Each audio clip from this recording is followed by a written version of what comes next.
5 years old. That's pretty young. Yeah. And so what was life like for you? What do you remember? Well, life was as for a child that age, it was fun. I was involved with my friends in the orphanage. We had plays. We were going to school together. Then with the plays we used to travel to Nairobi to perform. So we had a lot of fun. I had a very, very happy childhood. Do you remember any of the adults talking about what happened before you got to Africa?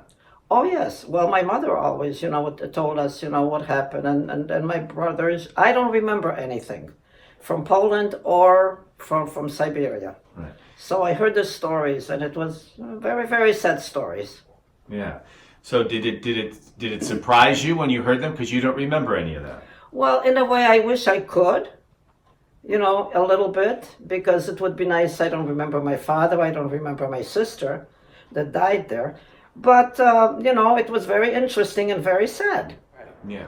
Well, I was 8 years old. You were 8 years old. Yeah. And do you remember when you first arrived in Africa? We arrived in Africa. Me and my family, we came to Africa in 1942. The second part of 1942. And what do you remember about the first time you got to Africa? Well, it was very strange to me. I never saw anything like that my whole life. There was a lot of black people all around. Maasais were walking alongside of the road with the long spears and the machetes and the fimbos, as they call it. Fimbo is like a small baseball bat with a big head on it. They use that for their protection.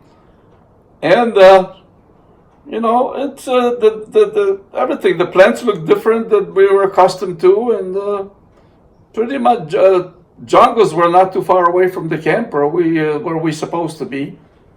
So, but we didn't go through they had some roads over there, but they're not paved roads. They're dirt roads and not very good. But that's the impression that I got when we first came in. Did it fascinate you? Well, yeah, I was 8 years old. I was very, very fascinated with everything. I was excited to see something different, way out of proportion. Right, but were you the only family like that in that area? I would say pretty much so, yeah. Because everyone else was orphans? Everybody else, they lived farther away, but they worked in the orphanage with my mother. Yeah. Yeah. And most of them were orphans. They didn't have families. Right. Yeah. Yeah. Well, the kids, they were orphans, yeah. Their parents died in Siberia.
Gorder. It was Migut, Bernice Bronya. Bronya. Bronya Migut.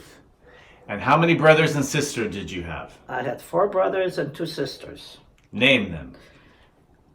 In the same in the Yeah. order. Okay, Tadek, Marisha, Yasha, Yuzek, Staszek, But they're not all in Janek. Africa. They're not all in Africa. Yeah. I know, but they were not all in Africa. It was just 5 of us. 5 of you. That's right. That's It right. was 3 boys and 2 girls. 3 boys and 2 girls. So we had 2 huts, outside the orphanage, and most of the times, my brothers and we used to go play with the guys in the orphanage because, it was that close, and we play soccer, and we go to the jungles, after school and everything. We did have schools over there. We had commercial high school, we had general education school, we had mechanical school, and we had for the girls, I don't know, the craft school they call it or something like that. Yeah. So what was it like living with your sister and your mother in a hut? Oh, it was nice. My mother used to tell us the stories. My mother used to pray a lot. Yeah. And my sister worked there was one general store we had in the camp. And she was like a sales lady in the store. So we used to go there, and she used to give us like candy, and then she used to put it on the bill and pay for it, So I heard all the stories from Poland when my mother was little, and how she met my father, and it was very interesting. Yeah. And you helped your mother with food? Oh, I did. Yeah. I learned how to make pierogis. In Africa? In Africa. My mother used to, we had chickens, live chickens that my brothers killed, and we had that for supper, and we had eggs. But my mother used to we had pierogis every week. Once a week we had pierogis. And Polish, and whatchamacallit, chicken noodle soup. And then, of course, she cooked different meals, but I used to help my mother make pierogis. That's how I learned how to make pierogis. Those are your favorite. Yes. What kind of pierogis?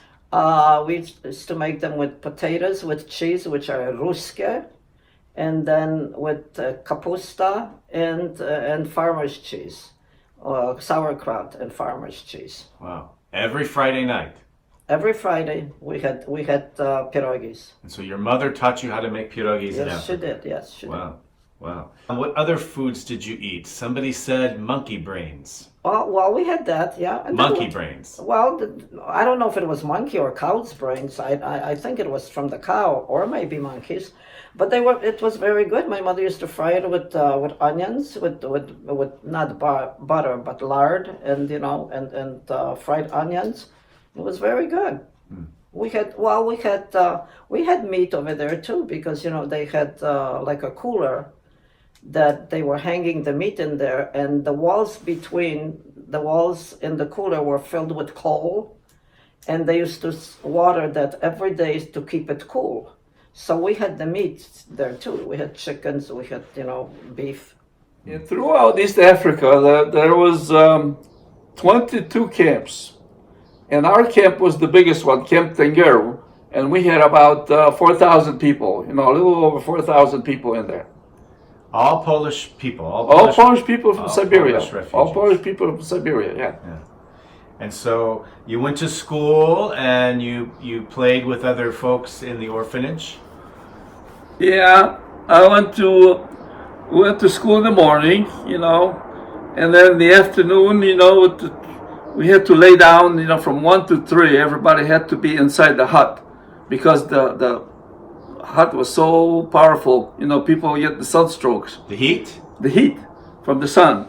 We were not too far from the equator, So we had the cork helmets. When we go to school, we had to wear cork helmets on the top so you wouldn't get a heat stroke. And from 1 to 3, everybody had to be inside because of the heat. And then from 3 to 6, the people continued their chores, whatever they had to do. And was there still a sense of Polish culture even though you were in Africa? It was. It pretty much so, Greg, yeah. There was like in Polish schools, everything in Polish. You know, we had English subjects too, but you know, the school was teachers were teaching in Polish. The church was in Polish, and people at home spoke Polish. You know, so it was pretty much like small Poland. Do you remember what school was like in the orphanage? The school was very, very good. I mean, the teachers were very educated. I mean, and we learned, we had English and other subjects. My favorite was English. And I always used to get very good from English and good from Polish. And my mother was a little upset with me about that. Oh, she was. Because Okay. she thought I should have had very good in Polish. And I only had good. You only had good. Good. And you were an altar boy. What was that like? Yeah, we had when we had one of the priests came over from New York, and he helped us to build the church. We helped him, and he helped us. We built our own church over there in Keptinger. How long did that take? Oh my goodness, it took a long time because we had to carry the stones by hand. There's no equipment. We had to do it by hand. Those kids, they got all the kids from the orphanage and everything. Everybody carried a little piece of stones and bricks, you know, and then, so. And you built a Catholic church. And we built the Catholic church, right. That's the only church we had over there. Wow. And all the mass was in Polish. All the masses were in Polish, right. Wow. Wow. And what was it like being an altar boy? Well, you know, I was so proud to be altar boy because, you know, we had a mass at early in the morning for the older people, and then there was one mass for the school boys and girls, you know, 10 o'clock mass. And I was always working the schedule, you know, for the servants, and I always put myself at 10 o'clock, so I'll be on the mass where all the kids are coming. Oh, So that's smart. I wanted to feel important, I guess. I don't know. That's good. That's good. I don't know. What did you do for fun? Did you go to the jungle? Did you see animals? Oh, we had excursion tours, you know, go on the other side of Mount Meru with the Boy Scouts, you know, and yeah, after school we used to go to the nearby jungles, you know, and swing on the vines, you know, like monkeys. Like monkeys. Like monkeys. Yeah. Swing on the vines like monkeys. Yeah. And then we had one theater. And they had movies, American movies, you know, cowboy movies over there. Oh yeah? And they one time they had a Tarzan movie, so my friend and I, you know, we watched the Tarzan movie, and then after school we went to the jungles, and then we started doing the same thing like in the movies, you know. But the vines were not that strong, you know. Some of the guys fell down and break their arms and legs. You play outside, you know, we played ball. We used to just go and play in the jungle.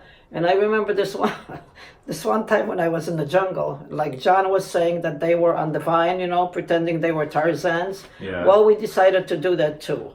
And I fell in a piece of, you know, crap from the animals, and I ruined my dress. So when Your white dress? White dress. That was the only dress I had.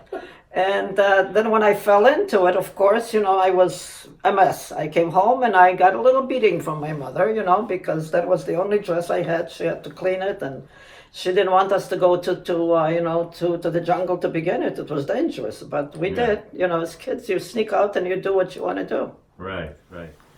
Did you ever wonder what you were doing in Africa? Did anybody ever talk about how you got to Africa? Did your mother talk about it? Well, everybody knew how we got to Africa because all these people came from Siberia, you know, and sponsored by international refugee organizations. And so we never questioned. We knew where we came from. Yeah. And how long were you in Africa? In Africa from 1942 to 1950. 1950. So that's about 8 years, right? Yeah. Yeah. You had some funny stories, like, can you tell us and share with us the time you tried to get a Christmas tree with your brother Stanley? Yeah. Well, yeah. One time, you know, around Christmas time, my brother Stanley and I went to the Maasai village, you know, and they had the trees over there, and we looked around. It was pretty peaceful. There's nobody around, so I climbed on the tree, and Stanley was watching down below. What kind of tree? The pine trees. Pine trees, Pine trees, okay. yeah. And so we cut down the tops from 3 trees. You climbed a tree. Yeah, I mean, we cut them over. Then we took our hexes with us, and we cut them down. And then we tie them up and put it on our back, and carried it. I'm in the front, he's in the back, and we walked like that, with the trees. Everything was fine except when we come to the river. Across the river, we put the Christmas tree down, took our shoes off because the shoes, you could go. That was a taboo. You couldn't go in the river with the shoes on. So we took the shoes off, put them on top of the trees, and as we got in the middle of the river wasn't that deep. It was like just a creek, not the river. Okay, so the Maasai's jumped us from all around us. They jumped us all around us. With their face, the paint on their faces. And the big ponytails and the spears and the machetes hanging on the side. Boom, boom, boom, boom. Saying something. In their Maasai lingos. I could speak Swahili, but I couldn't figure out what they were saying over there. They had different language. Maasai's got different language than Swahili. So, anyways, we didn't know what they want. We're so scared. We didn't know what to do. So I turned around, and I had some coins in my pocket. And I took some coins. They like shiny things. They had beads, with the shiny thing. And I took some shiny coins, and I showed them like that, and they liked it. They took it and put it down. And then the African money had a hole in the middle. It had a hole in the middle. Okay. On the coins, there's a little hole in there. So they would like that because they would put it on the chains and they'll put it around their necks.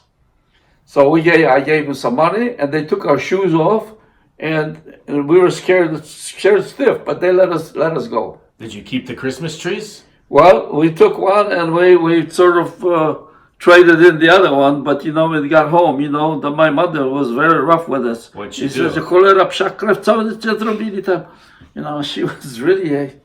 give us angry. other business.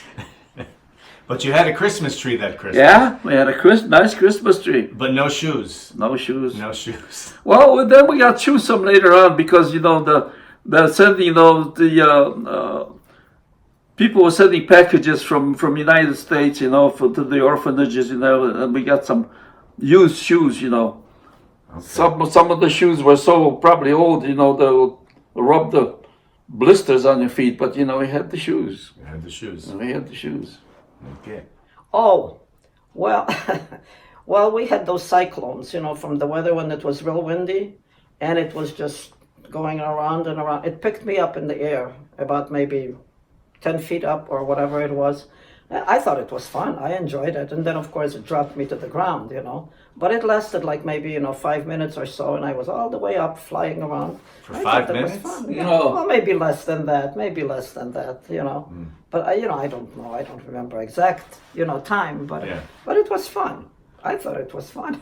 You ripped your dress. I ripped my dress, and my mother wasn't too happy with me. What about the ostrich? Oh, the ostrich. Yeah, he was chasing me. He was chasing me, and I was a good runner. I have to admit, I was a very good runner. So I was running, and the ostrich was, once in a while he used to nip me, So that was, I was scared. I was really scared because, that's a big animal, But that was a lot of fun too, Yeah. It was a different In adventure. Each of you can share a few thoughts about what it was like being a whole family together in Africa, outside of an orphanage where people didn't have families. What was that like? Well, we were very happy because we had a big family. In fact, the biggest family in the whole Camp Tengaru, and we're close to the orphanage, and we had a lot of kids to play with, where the other people, in the camp didn't have that luxury. Yeah. Well, I more or less adopted one of the girls from Africa. She was by our house all the time, Stasha. Stash.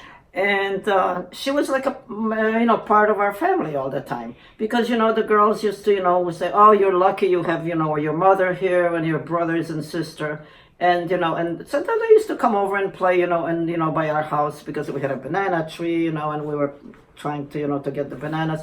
So it was, it was nice for us to have the family because, the other kids didn't have that. Well, we had papaya trees all around We the had that too. backyard. We had Yeah. a little nice yard, Yeah. next to the huts. And each corner we had a papaya tree. Yeah. The papayas were ripe already, Oh, so the yeah. kids from the orphanage come in at night and steal it from us. Oh. And the big banana tree by the hut. Yeah, we did. Yeah. Big banana tree.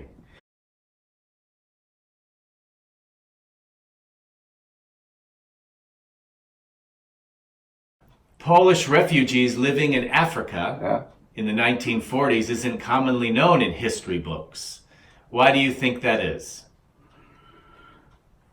You mean why people don't know about us? Yeah. Well, in the first place, people in the United States don't know too much about Polish people being sent to Siberia, for the reason that